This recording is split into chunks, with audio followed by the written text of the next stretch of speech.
मुझे इस बात की खुशी है कि मुफ्ती साहब ने भी मान लिया कि नेचर में कोई इंसाफ नहीं है। बाकी है कि आपने मेरी एक बात का जवाब नहीं दिया, क्या? जिससे मुझे शिकायत है कि अच्छा। फेथ क्या है और आप फेथ मांगते क्यों हैं मुझसे। आप तो लॉजिकल हैं, आपके पास तो सारे रैशनल्स हैं, आपके पास सारे सबूत हैं, तो आपको फेथ की डिमांड क्यों करते हैं अच्छा अच्छा। कि भाई तुम सरेंडर कर दो और सवाल मत करो। कोई मजहब सारे सवाल करने की इजाजत नहीं देता है और मना करता है कि ज़्यादा सवाल ना करो, बहक जाओगे तुम। कमाल ये है कि दुनिया के सारे मजहब सब जानते हैं अच्छा। कि दुनिया कैसे बनी थी, कैसे मिटेगी, ठीक मरने है। के बाद क्या होगा, इनको सब इल्म है। इनको किसी को डायनासोर होते थे पहले ये नहीं पता था, किसी को नहीं पता। किसी भी दुनिया की मजहबी किताब में डायनासोर का जिक्र नहीं है। जिस दुनिया में आप बैठे हैं सर, ये हॉल जो है, ये इलेक्ट्रिसिटी जो है, ये माइक जो है, जिस हवाई जहाज से आप आए थे, वो जिस कार से आप यहाँ आए हैं, ये सब उन लोगों की बनाई हुई है जिन्होंने सवाल किए थे। ये दुनिया अब लोग जावेद अख्तर साहब की बातों में बहुत ज्यादा तालियां बजाना है। इनके सवालों को लेकर बहुत ही अच्छा जवाब दिया मुफ्ती शमाइल नदवी साहब ने। आप लोग इस वीडियो में पूरा जरूर बन रहे हैं और वीडियो को आप शेयर जरूर करें। आइए जानते हैं क्या कुछ जवाब दिया। बहुत खूबसूरत जवाब दिया आपने। ये डिबेट देखी होगी, तकरीबन 2 घंटे की डिबेट थी, लेकिन ये कुछ 6-7 मिनट का पार्ट है तकरीबन, लेकिन इसी का जवाब बहुत तगड़ा दिया है। आइए देखते हैं। जिसमें आप आज आराम से हैं, ये उन लोगों की बनाई है कि जिन्होंने सवाल किए थे और हर स्टेज पे इन सवालों को मकरूह कहा गया था, गलत कहा गया था। तो आज जो बातें आपके जहन से बिल्कुल परे हैं और आप हैरान होते हो उन्हें देख के, एक वक्त आएगा कि मामूली लगेंगी। और हुआ है, आपकी इंसानी तारीख ही है। इतनी जल्दी सारे फैसले आप मत कर लीजिए, थोड़ा ये ह्यूमिलिटी रखिए कि भाई ये हमें नहीं मालूम। ये कहने में क्या आ रहा है, ये यूनिवर्स कहाँ तक फैली, ये कब से है और कब तक रहेगी, हमें नहीं मालूम। आपने फैसला कर लिया कब बनी। ये आपके हिसाब से कोई 14 बिलियन ईयर बनी जो समझा जाता है। उससे पहले हजारों करोड़ों अरबों साल तक खुदा बैठा क्या कर रहा था। हम उस बैठा था ऐसे ही जमाइयाँ ले रहा था। फिर उसे आइडिया है, यार एक काम करते, वक्त अच्छा गुजर जाएगा, यूनिवर्स बनाते। सोचिए, तो हम अपनी जहालत से लड़े, उसकी परस्तिश न करें। Thank you so much. तर्कों की श्रृंखला में राउंड 2। अब जरा इस बात का जवाब बहुत ही खूबसूरत दिया है। हालांकि ये नास्तिक हो चुके हैं, लेकिन इन्हें नास्तिक से आस्तिक बना दिया है। पहले आप देखें वीडियो को, जवाब देखें। के लिए मुफ्ती साहब को आमंत्रित कर रहा हूँ। शुक्रिया।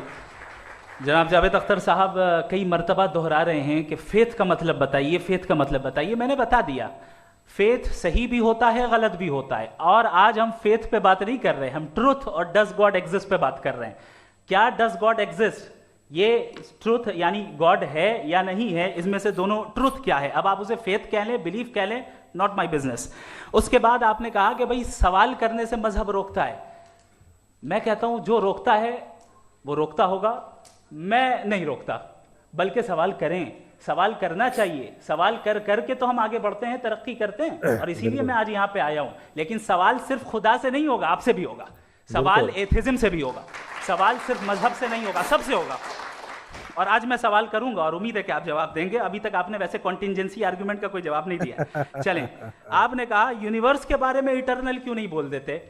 ये चूंकि लॉजिकली पॉसिबल ही नहीं है कि यूनिवर्स इटर्नल हो। यूनिवर्स एक कॉन्टिंजेंट चीज है जो टाइम एंड स्पेस के पाबंद है, टाइम एंड स्पेस से बाउंड है।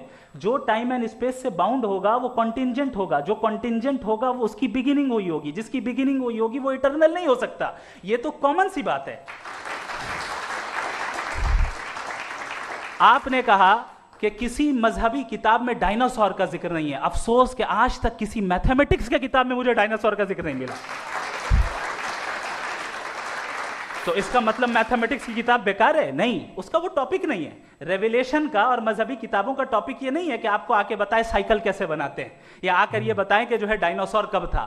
वो तो मोरालिटी सिखाने आया है, गॉड के बारे में बताने आया, नॉन फिजिकल रियलिटी की हकीकत को सिखाने के लिए आया।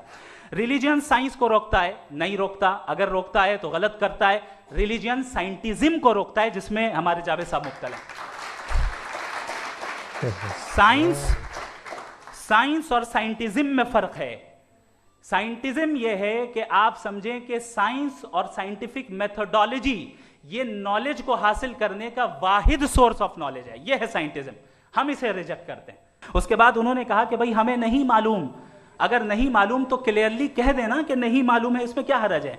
तो वही तो मैं कह रहा हूं ना कि आप कह दें कि नहीं मालूम, लेकिन क्लेम क्यों कर रहे हैं कि गॉड एग्जिस्ट नहीं कर रहा है। बहुत बढ़िया। आखिरी चीज, इन्होंने कहा कि खुदा दुनिया बनाने से पहले 150 साल पहले या करोड़ों साल पहले क्या कर रहा था। अरे हजरत, चलें बहरहाल मैं जवाब दे देता हूं, आप हमारे रिस्पेक्टेड पर्सनालिटी हैं, अगर आप नहीं होते तो मैं ऐसे एंटरटेन ही नहीं करता। टाइम ये 100 साल पहले या 100 साल बाद, पहले बाद में अभी, ये वो अल्फाज हैं जिनका ताल्लुक टाइम से है। टाइम शुरू ही हुआ है यूनिवर्स की बिगिनिंग के बाद, तो उसके पहले खुदा क्या कर रहा था, सवाल इलॉजिकल है, ये फेलेसी है। यानी आप ये कह रहे हैं कि यूनिवर्स के बनने से पहले खुदा क्या कर रहा था, टाइम के बनने से पहले, पहले का ताल्लुक टाइम से, टाइम उस वक्त था ही नहीं, तो ये सवाल ही इनवैलिड है खुदा के ताल्लुक से।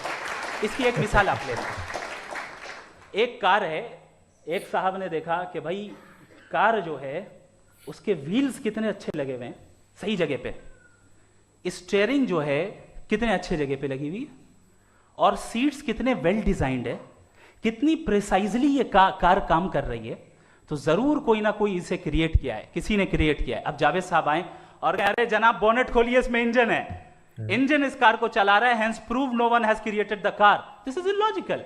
साइंस हमेशा फिजिकल वर्ल्ड की चीजों को ही फिल करती जाएगी और फिजिकल चीजों से ही करती जाएगी, चूंकि एम्पेरिकल एविडेंस का ताल्लुक फिजिकल वर्ल्ड से है।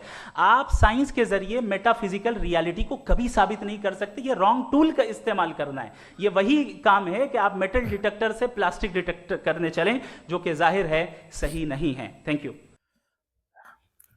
बाकी दोस्तों इस पूरी जानकारी को लेकर आपका अपना क्या बोलना है। बाकी दोस्तों मुफ्ती समाइल नदवी साहब ने बहुत ही अच्छा जवाब दिया। उम्मीद करता हूं आपको ये जवाब पसंद आया होगा। और इस पूरी डिबेट में जब ये जो डिबेट हुई द ललन टॉप के मंच पर, इसके नीचे जो कमेंट आया ना लोगों के, मतलब इस तरह के कमेंट है कि मैं कट्टर हिंदू था लेकिन अब मैं इस्लाम कबूल कर लूंगा इस डिबेट को देखने के बाद। तमाम ऐसे लोगों ने, तमाम हमारे हिंदू भाइयों ने इस डिबेट के देखने के बाद इस्लाम कबूल कर लिया है, जो कि एक मैं समझता हूं कि इस तरीके की डिबेट जो है आए दिन होती रहनी चाहिए। बाकी दोस्तों आप लोगों को इस पर क्या बोलना है, आप लोग इस वीडियो को ज्यादा से ज्यादा शेयर करें और हमारे चैनल पर अगर नए हो तो चैनल को सब्सक्राइब जरूर करें। तो फिर मिलते हैं किसी और नेक्स्ट वीडियो में, तब तक के लिए जय हिंद, जय भारत।